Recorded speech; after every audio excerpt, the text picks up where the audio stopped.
નમસ્તે મિત્રો.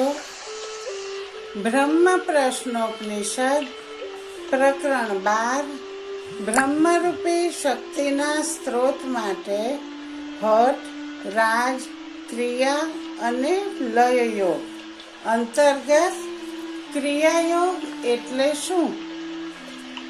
હઠયોગ અને રાજયોગની જેમ ક્રિયાયોગ પણ આસન, પ્રાણાયામ, મુદ્રા, ધ્યાન, સમાધિ આદિ યૌગિક ક્રિયાઓ સાથે જ સંકળાયેલો યોગ છે. હઠયોગ અને રાજયોગમાં આ બધી ક્રિયાઓ વડે મન ઉપર સંયમ અને નિયંત્રણ પ્રાપ્ત કરવામાં આવે છે, જ્યારે ક્રિયાયોગમાં આ બધી યૌગિક ક્રિયાઓ વડે શ્વાસોચ્છ્વાસની ક્રિયા ઉપર તેમજ મનુષ્યના શરીર, મન અને બુદ્ધિને કાર્યરત અને જીવંત રાખનાર પ્રાણ ઉપર સંયમ, નિયમન અને નિયંત્રણ પ્રાપ્ત કરવામાં આવે છે.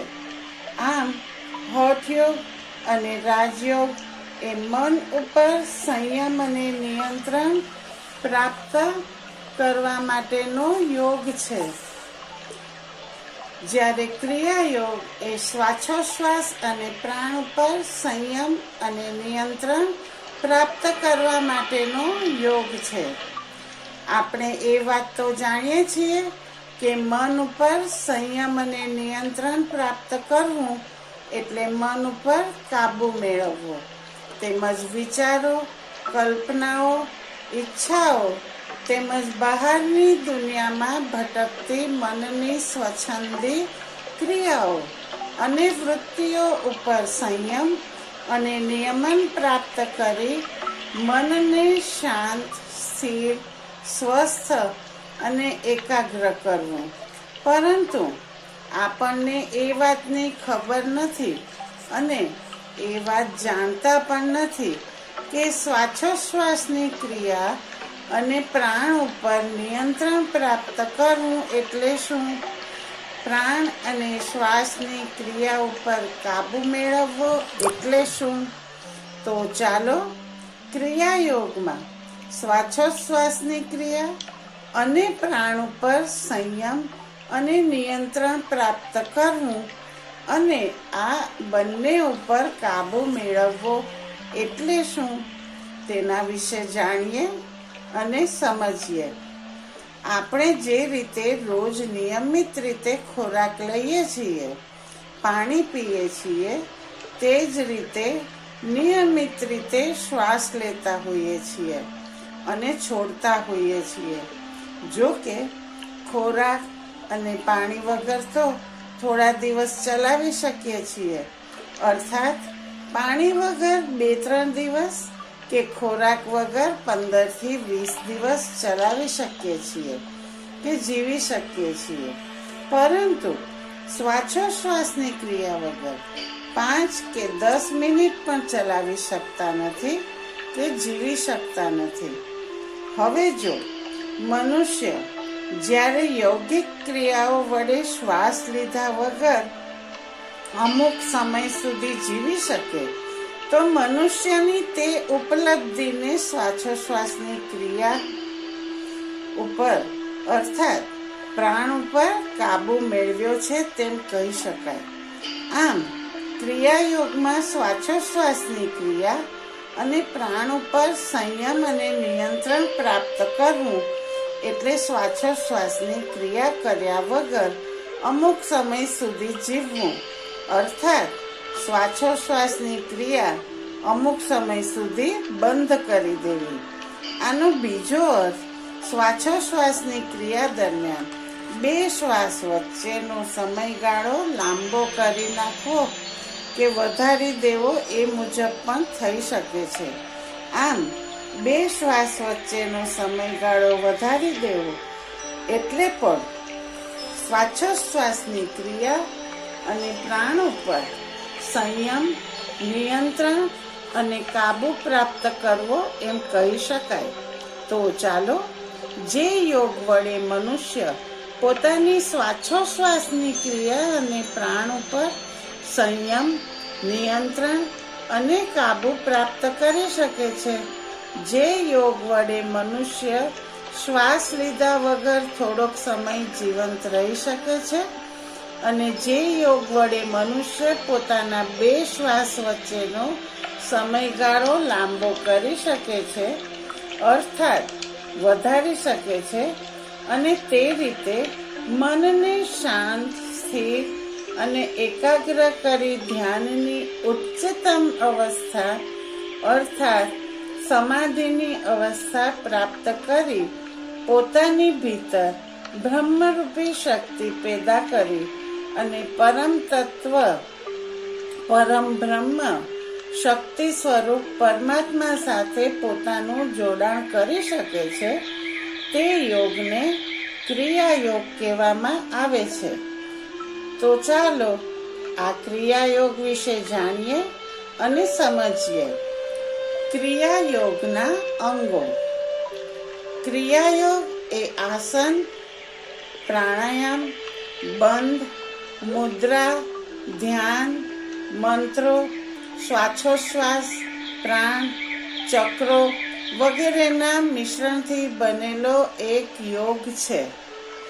જે રીતે હઠ યોગ એ શૌચથી લગાવી નિર્લિપ્તતા સુધીના 7 અંગો અર્થાત 7 ક્રિયા અને રાજયોગ એ યમ નિયમથી લગાવી સમાધિ સુધીના 8 અંગો અર્થાત 8 ક્રિયા સાથે સંકળાયેલ સાધના છે. તે જ રીતે ક્રિયાયોગ એ અર્ચના, ગુરુવંદના, આસન, ધ્યાન, જપ અને પ્રાણાયામ એમ 6 અંગો અને 6 ક્રિયા સાથે સંકળાયેલી સાધના છે. તો ચાલો ક્રિયાયોગ સાથે સંકળાયેલી આ 6 ક્રિયા વિશે ટૂંકમાં સમજીએ. અર્ચના. ક્રિયાયોગનો અભ્યાસ હંમેશા જે ભગવાન અને જે ઈષ્ટદેવમાં શ્રદ્ધા હોય તેવું મનોમન સ્મરણ અને અર્ચન કરી શરૂ કરવો જોઈએ. દિવસ દરમિયાન ગમે ત્યારે આ યોગનો અભ્યાસ શરૂ કરતા પહેલા આંખ બંધ કરી જે ભગવાન ગમે, જે ઈષ્ટદેવને માનતા હો તેમને 5-6 મિનિટ યાદ કરો. ક્રિયાયોગ કરવા માટે પ્રેરણા આપી તે બદલ તેમનો મનોમન હૃદયપૂર્વક આભાર માનો અને ક્રિયાયોગની સાધના સિદ્ધ કરવા માટે જરૂરી શારીરિક અને માનસિક શક્તિ પ્રદાન કરવા માટેની તેમને પ્રાર્થના કરો. આમ સાધક જે ભગવાન કે જે ઈષ્ટદેવને માનતા હોય તેમનું સ્મરણ કરવાની, તેમને યાદ કરવાની, તેમના પ્રત્યે આભાર વ્યક્ત કરવાની અને તેમને સાધનાની સફળતા અને સિદ્ધિ માટે પ્રાર્થના કરવાની ક્રિયાને અર્ચના કહેવામાં આવે છે. આ ક્રિયા કરવાથી મનુષ્યનું શરીર અને મન શાંત અને સ્થિર થાય છે. મનુષ્યનું મનોબળ મજબૂત બને છે અને પરમાત્મા અથવા જે ઈષ્ટદેવને માનતા હોય તેમના પ્રત્યેની શ્રદ્ધા અને આસ્થા દ્રઢ અને મજબૂત બને છે. ગુરુવંદના. ગુરુવંદના એટલે જે ગુરુઓએ ક્રિયાયોગની સાધનાને જીવંત કરી લોકોમાં પ્રચલિત અને લોકપ્રિય બનાવી છે તે ગુરુઓ અર્થાત મહાવતાર બાબાજી લાહિરી મહારાજ, યુક્તેશ્વરજી, પરમહંસ યોગાનંદજી, સ્વામીજી યોગી સત્વમજી, માર્કંડેય શાસ્ત્રીજી તેમજ જે ગુરુના સાનિધ્યમાં અને જેમના માર્ગદર્શન હેઠળ ક્રિયાયોગની સાધના કરવામાં આવતી હોય તે બધા ગુરુઓને મનોમન યાદ કરી, મનોમન તેમના આશીર્વાદ માગી, મનોમન તેમના ચરણ કમળમાં મસ્તક નમાવી અને મનોમન તેમને વંદન કરવાની ક્રિયાને ગુરુ વંદના કહે છે. ગુરુ પ્રત્યે પૂરેપૂરી શ્રદ્ધા રાખવી, ગુરુના પ્રત્યેક વચનનું હૃદયપૂર્વક પાલન કરવું અને ગુરુના કોઈ પણ આદેશનો કોઈ પણ પ્રકારની શંકા રાખ્યા વગર કે કોઈ પણ પ્રકારના સવાલો પૂછ્યા વગર દિલથી અમલ કરવો. આદિનો અર્થ પણ ગુરુ વંદના જ છે. ગુરુ વંદના કરવાથી સાધકને ગુરુના આશીર્વાદ અને ગુરુની કૃપા પ્રાપ્ત થાય છે. આમ સાધનાની સફળતા માટે ગુરુ વંદનાની ક્રિયા એક અગત્યનું અને શક્તિશાળી પૂરક બળ છે. આસન, હઠ યોગ અને રાજયોગની સાધનામાં આસનોનું જેટલું મહત્વ છે એટલું જ મહત્વ ક્રિયાયોગની સાધનામાં પણ આસનોનું છે. આસનોની કુલ સંખ્યા 84 છે, જે પૈકી ક્રિયાયોગની સાધના અંતર્ગત નીચે જણાવ્યા મુજબના આસનો ખૂબ જ મહત્વના છે. મુખાસન, પદ્માસન, વજ્રાસન, અર્ધચક્રાસન, ત્રિકોણાસન, નટરાજાસન, સવાસન, હલાસન, પશ્ચિમોત્તાસન, શીર્ષાસન, ઝૂલન ડોલન આસન, માર્જરાસન, ધનુરાસન, ભુજંગાસન, ગૌમુખી આસન, સેતુબંધ આસન, તાડાસન, બાલાસન વગેરે. આ પૈકી અમુક આસનો સૂતા સૂતા, અમુક આસનો બેસીને અને અમુક આસનો ઊભા રહીને કરી શકાય છે. આ સિવાય ગુરુ સૂચવે તે આસનો પણ કરવાના હોય છે. ક્રિયાયોગ દરમિયાન કરવામાં આવતા આ દરેક આસનો યોગ્ય ગુરુની સલાહ, સૂચના, સાનિધ્ય અને માર્ગદર્શન હેઠળ જ શીખી અને કરી શકાય છે. ઉપરોક્ત આસનો એટલા બધા શક્તિશાળી છે કે અગાઉ રાજયોગમાં વર્ણવેલા આસનના ફાયદાઓ તો આ બધા આસનો કરવાથી થાય જ છે, પરંતુ વધારામાં આ આસનો શરીરને લચીલું, હળવું, સ્થિર, સ્વસ્થ, નિરોગી અને મજબૂત બનાવે છે. શરીરની રોગ પ્રતિકારક શક્તિમાં વધારો કરે છે. સાચો સાથ શરીર અને મનને એક ગાઢ આરામદાયક અવસ્થાનો અનુભવ કરાવે છે. તેમજ મનુષ્યના શરીરને કાર્યરત અને જીવંત રાખતા પ્રાણ અને પ્રાણશક્તિને પ્રબળ અને શક્તિશાળી બનાવવામાં અને મૂલાધાર ચક્રમાં રહેલી સુષુપ્ત બ્રહ્મરૂપી શક્તિ, જેને કુંડલીની શક્તિ પણ કહેવામાં આવે છે, તે શક્તિને જાગૃત કરવામાં પણ સહાયક બને છે. આમ આસન એ ક્રિયાયોગની એક મહત્વની અને પાયાની ક્રિયા છે. ધ્યાન. દરેક પ્રકારના યોગની સાધનામાં ધ્યાન એ એક ખૂબ જ અગત્યની ક્રિયા છે. અગાઉ જોઈ ચૂક્યા છીએ તે મુજબ મનની તરફ ભટકતી સ્વચ્છંદી ક્રિયાઓ અને વિચારો ઉપર સંયમ અને નિયંત્રણ પ્રાપ્ત કરી અને તે ક્રિયાઓ અને વિચારોથી મનને મુક્ત કરી મનને શાંત, સ્થિર, એકાગ્ર અને વિચાર શૂન્ય કરવાની ક્રિયાને ધ્યાન કહેવામાં આવે છે. યોગની સાધનામાં ધ્યાન વડે જ મનુષ્યની ભીતર બ્રહ્મરૂપી શક્તિ પેદા થાય છે અને તેનું જોડાણ બ્રહ્મરૂપી શક્તિ સાથે થાય છે. ક્રિયાયોગમાં પણ વિવિધ પ્રકારે ધ્યાન કરવાનું વિધાન છે. હઠયોગ અને રાજયોગની સાધનામાં ધ્યાન કરવા માટે જુદી જુદી ધારણાઓ સાથે મનને જોડી કે તે ધારણાઓ ઉપર મનને કેન્દ્રિત કરી મનની સ્વચ્છંદી ક્રિયાઓ અને વિચારો ઉપર સંયમ અને નિયંત્રણ પ્રાપ્ત કરવામાં આવે છે અને એ રીતે મનને શાંત, સ્થિર, એકાગ્ર અને વિચાર શૂન્ય કરવામાં આવે છે. જ્યારે ક્રિયાયોગની સાધનામાં મનની સ્વચ્છંદી ક્રિયાઓ અને વિચારો ઉપર સંયમ કે નિયંત્રણ પ્રાપ્ત કરવાને બદલે કે મનને તે ક્રિયાઓ અને વિચારોથી મુક્ત કરવાને બદલે તે ક્રિયાઓ અને વિચારોને સાક્ષી ભાવથી જોતા જોતા મનને શાંત, સ્થિર, એકાગ્ર અને શૂન્યતાની અવસ્થાએ પહોંચાડવામાં આવે છે. તદુપરાંત ક્રિયાયોગની સાધનામાં ધ્યાન કરતા પહેલા ઓમકાર, ગાયત્રી મંત્ર, અન્ય મંત્ર કે બીજ મંત્રોનું ઉચ્ચારણ કરવામાં આવે છે.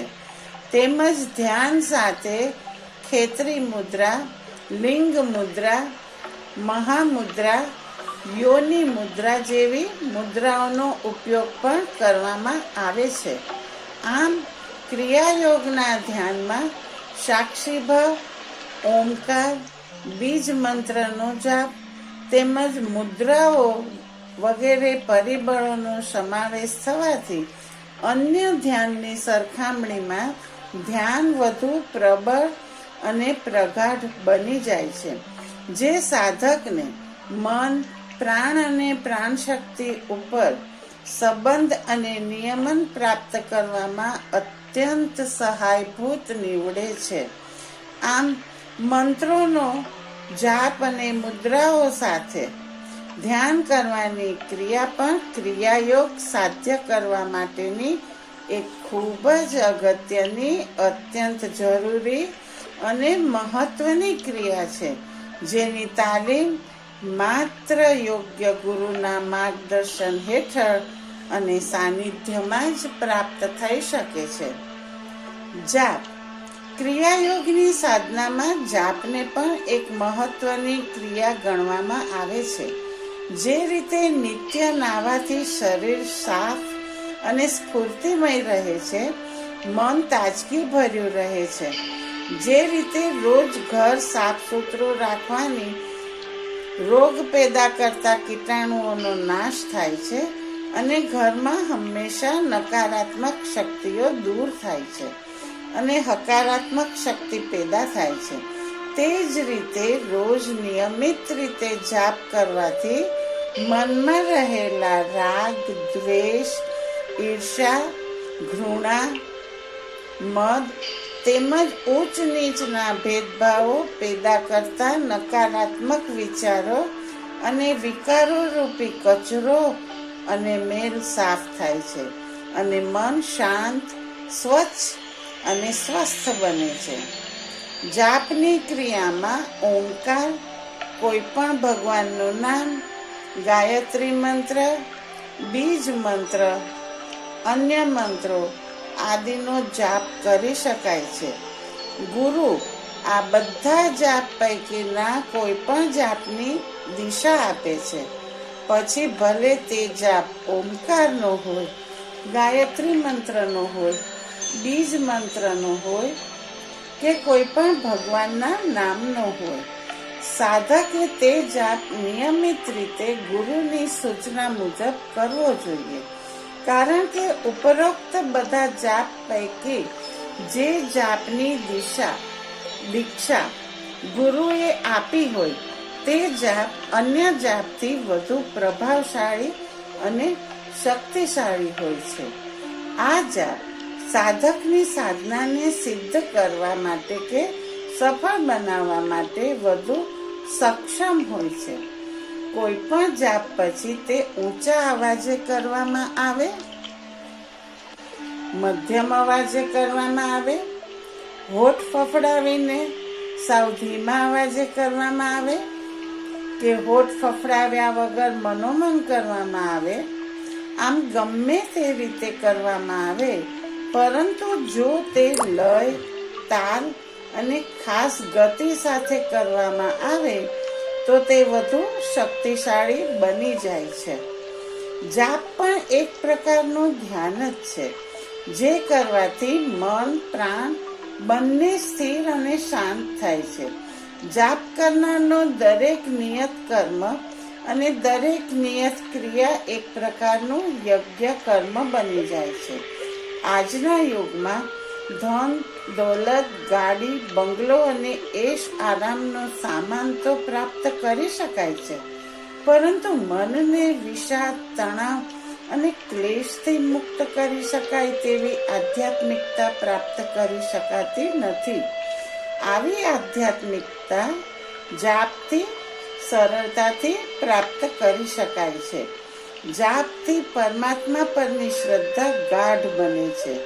જાપથી મનુષ્યનું વ્યક્તિગત જીવન સુખ સંતોષ અને સમૃદ્ધિથી સભર બને છે અને સામાજિક જીવન પણ ખૂબ જ સન્માનિત બને છે.